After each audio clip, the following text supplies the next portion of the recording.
Hello everyone, uh, welcome over here. So we are continuing with our real numbers, and today we are going to discuss the fundamental theorem of arithmetic of our real number. In our earlier classes also we have discussed about it, its application, that where we are going to use. Now we are going to study it properly. Okay, let's see its statement. It states that every composite number can be expressed factorized as a product of primes, and this factorization is unique apart from the order in which the prime factors occur. It means we can express a composite number into the product of the primes. That is the factorization. You people are already knowing these things since the topic is given over here, so we are studying it properly now. Okay, now it can also be stated as the prime factorization of a natural number is unique except for the order of its factor. It means the same statement that we can do the prime factorizations of the composite number and its order can be changed. Now if we stick to the decreasing order, so then its order is also going to be unique. Okay, here one example I had shown you. See here, one big number I have taken, 32760. Its prime factors I had done already and shown to you, and you can convert it into the powers of prime also. Prime numbers, see here, 2 to the power 3 multiplied by 3 to the power 2 multiplied by 5 to the power 1 multiplied by 7 to the power 3. Okay, sorry, 7 to the power 1 and multiplied by 13 to the power 1. Now we will see the application of the above theorem in some problems. It means today we are going to see the application of this theorem in some problems. Okay, so here are the problems.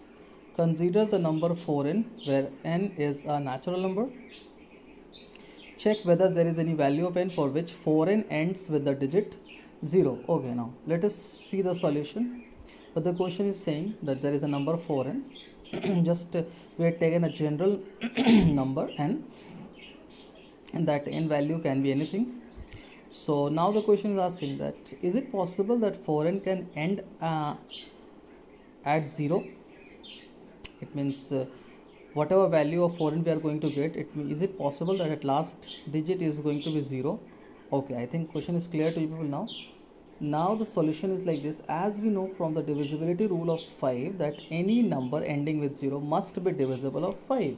If you know, you people have already learned about the divisibility rules, so you must know the divisibility rule that any number is going to be divisible by 5 if it, at last it is having last digit it is having 5 or 0.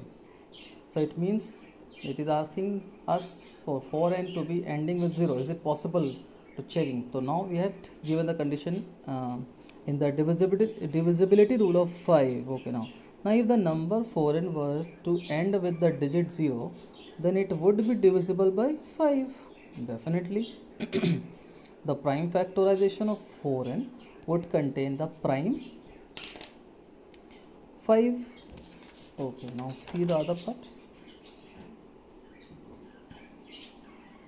But if we see the number 4n, so we are just now trying to split it in the factors form. So 2 to the power 2, we can write 4 as 2 to the power 2 into the whole power n, and at last is equal to 2 to the power whole 2n. Continuing with that, but if we see the number, we'll have only two prime number in its factorization. So the fundamental theorem of arithmetic guarantees the uniqueness of prime factorization of 4n. It means we know from prime factorization that the prime factorization of all the composite numbers, each and every composite numbers, are unique. It is not going to be similar to any other numbers. So there are no prime numbers other than 2 in the prime factorizations of 4n. Hence there is no natural number. It means there is no possibility of occurring 5. So if 5 is not going to occur in the prime factorizations of 4n, so how is it possible to get 0 at the as a last digit? So hence there is no natural number n for which 4n ends with the digit 0. I think I tried my level best to make this question clear. Okay, now moving on to the another one. One note I had written over here. From our earlier classes only, we are using fundamental theorem of arithmetic to find HCF and LCM of any two or more than two numbers. We call this method a prime factorization method. Yeah, this method you people are already aware of. Now, moving on to two important points regarding finding of the HCF and LCM of the prime factorizations of the by prime factorization method.